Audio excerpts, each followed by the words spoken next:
మిత్రులారా నమస్తే. నేను మీ ప్రసాద్ మూర్తి.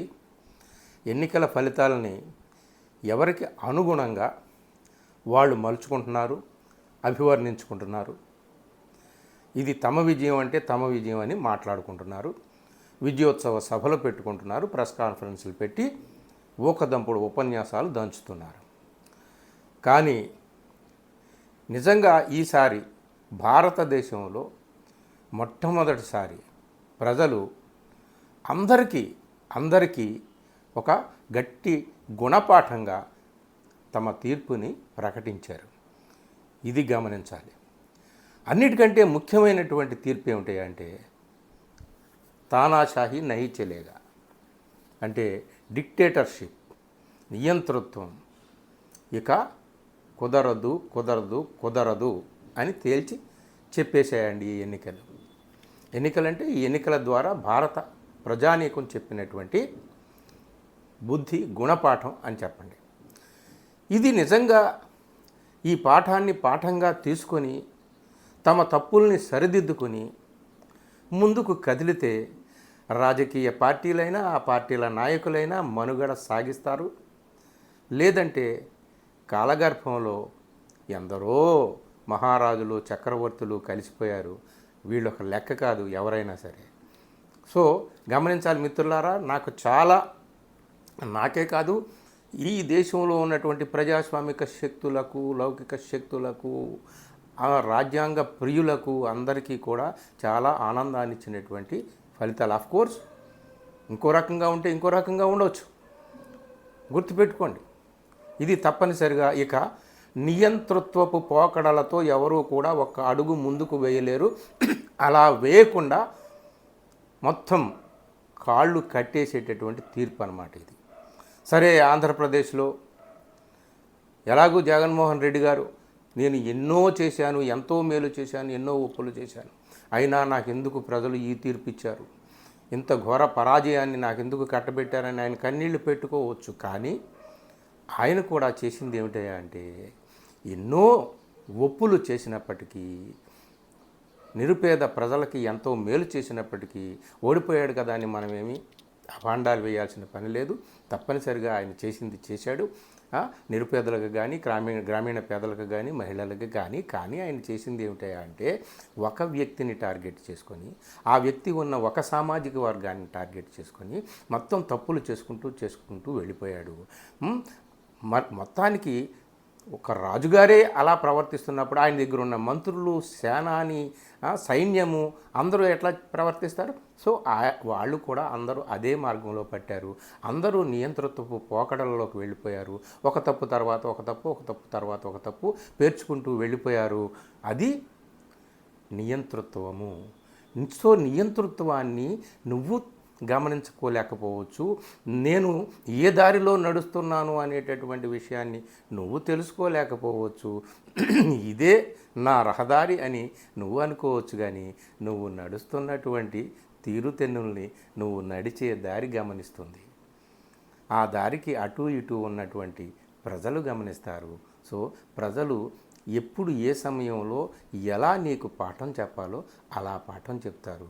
కాబట్టి ఆంధ్రాలో జరిగినటువంటిది అది. అఫ్కోర్స్ కర్ణుడి చావుకి అలా 1,00,000 కారణాలు అన్నట్టు ఎన్ని కారణాలు ఉన్నప్పటికీ కూడా ఆంధ్ర ప్రజలు ఇచ్చినటువంటిది నియంతృత్వ ధోరణి పని చేయదు అని. నిజంగా ఇప్పుడు కూడా ఈ విజయం సాధించినటువంటి ఆంధ్రప్రదేశ్లో విజయం సాధించినటువంటి తెలుగుదేశము, జనసేన, వాళ్ళ మిత్రపక్షాల కూటమి వాళ్ళు కూడా కక్ష సాధింపు చర్యలకు వెళ్ళకూడదు, వ్యక్తుల్ని టార్గెట్ చేయకూడదు, వ్యక్తుల ప్రైవేటు జీవితాలని టార్గెట్ చేయకూడదు. ఈ విషయాన్ని తప్పనిసరిగా వాళ్ళు గమనించుకుంటే వాళ్ళు చరిత్రలో కాస్త నిలబడతారు. లేదంటే గతంలో ఏం జరిగిందో, ఎవరికి ఏం జరిగిందో కాలం ఎప్పుడూ కూడా ఒక కన్నేసి ఉంటుంది, గమనిస్తూ ఉంటుంది. ఆ తప్పు నువ్వు చేస్తున్నావా లేదా నువ్వు గతంలో కూడా అలాంటివి చేసి ఉంటే ఇప్పుడైనా సరే సరిదిద్దుకోవాలి. సో అటు వాళ్ళకి ఇటు వీళ్ళకి కూడా చరిత్ర చెప్పినటువంటి పాఠాలను మనం గమనించలేకపోతే చరిత్రలో కలిసిపోవాలి. పరాజయాలు, విజయాలు ఇవి ఎవరికీ శాశ్వతం కాదు. ముఖ్యంగా ఎన్నికల ప్రజాస్వామ్యంలో ఇది అసలు శాశ్వతం కాదు. కొమ్ములు తిరిగినటువంటి వాళ్ళే ఓడిపోయారు. మళ్ళీ పడి లేచారు, లేచి పడ్డారు. ఇదంతా మామూలే. కేంద్రంలో చూసుకుంటే ఒక వర్గాన్ని, ఒక మైనారిటీ వర్గాన్ని టార్గెట్ చేశారు. హిందూ ముస్లిం, హిందూ ముస్లిం, హిందూ ముస్లిం అని.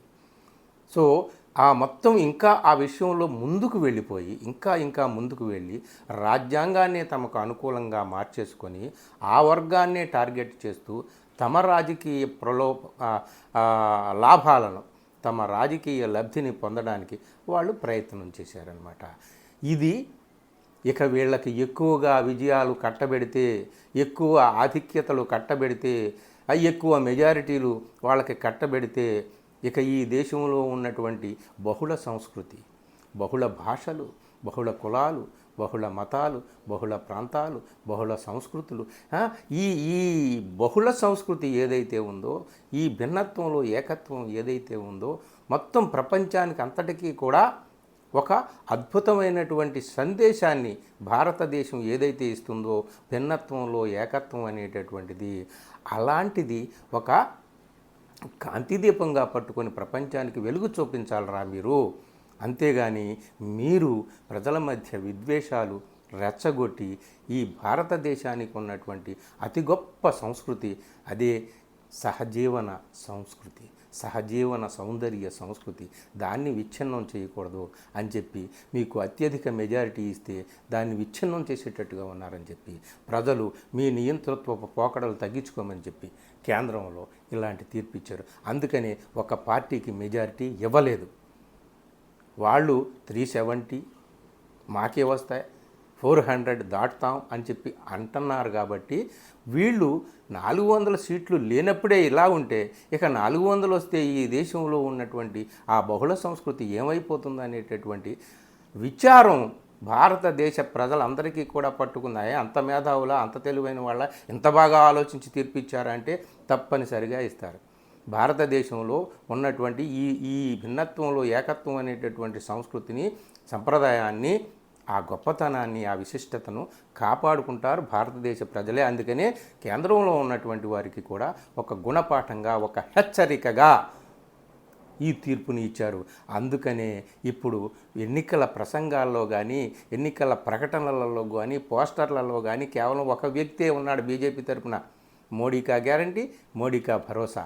ఈ ఒక్క మాట తప్ప ఎక్కడా కనిపించలేదు. ఆఖరికి ఎన్నికల మేనిఫెస్టోని, సంకల్ప పత్ర అనేటటువంటి మేనిఫెస్టోని రిలీజ్ చేసేటప్పుడు కూడా ఎన్డీఏ నాయకులు ఎవరూ లేరు, కేవలం బీజేపీ వారు. అలాగే కేవలం ఆ వెనక సభలో వెనక ఉన్నటువంటి పోస్టర్లలో, బ్యానర్లో కేవలం మోడీ. ఈ ఎన్నికల ఫలితాలు ఇలా వచ్చాయో లేదో అలా ఏమైపోయింది. ఇప్పుడు ఎన్డీఏ అని మాట్లాడుతున్నారు మోడీ. ఎక్కడా మోడీకా గ్యారంటీ, మోడీకా భరోసా లేదు. హిందూ ముస్లిం మాట లేదు, సిఏఏ ఎన్ఆర్సీ మాట లేదు, రామ మందిరం మాట లేదు, ఇట్లాంటివి రిజర్వేషన్స్, మంగళసూత్రాల మాట లేవు. ఇవన్నీ కూడా తగ్గిపోయి ఇప్పుడు సంకీర్ణం సంకీర్ణం సంకీర్ణం అనేటటువంటి సంకీర్తన పాడుతున్నారు మోడీ.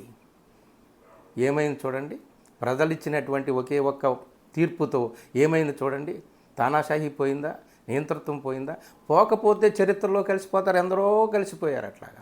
కాబట్టి భారత ప్రజలు ఎంతో ఆలోచించి చైతన్యవంతంగా ఇచ్చారు. ఈ మొత్తం ప్రపంచానికి ఒక కాంతిని ప్రసరించాల్సినటువంటి దేశం రా మనది అని తేల్చి చెప్పారు. ఇక ఆ మాటలో, ఆ బాటలో ఈ దేశం నడుస్తుందని ఎవరు పరిపాలించినా మనకు అనవసరం. వ్యక్తుల గురించి కాదు, ఈ సంస్కృతిని కాపాడండి. ఇక అంతే. ఇక ఎవరు కూడా నియంత పోకడలకు పోవడానికి అవకాశమే లేదు. అలాంటి గొప్ప తీర్పు ఇచ్చారు. ఇది ప్రజలిచ్చిన తీర్పు, పార్టీలకు ఇచ్చినటువంటి తీర్పు కాదు. ఇది ప్రజలు తమ కోసం, తమ దేశం కోసం, తమ ప్రజాస్వామ్యం కోసం, తమ రాజ్యాంగం కోసం ఇచ్చినటువంటి తీర్పు. ఇక ఈ దేశంలో నియంతృత్వం అనేటటువంటిది చెల్లుబాటు కాదు అనేటటువంటిది ఈ తీర్పు. దీన్ని గమనిస్తారని అందరూ మనం ఆశిద్దాం. థ్యాంక్ యూ మిత్రులారా. ఈ వీడియో నచ్చితే మిత్రులకు షేర్ చేయండి. అలాగే నా ఛానల్ని సబ్స్క్రైబ్ చేయండి. Thank you.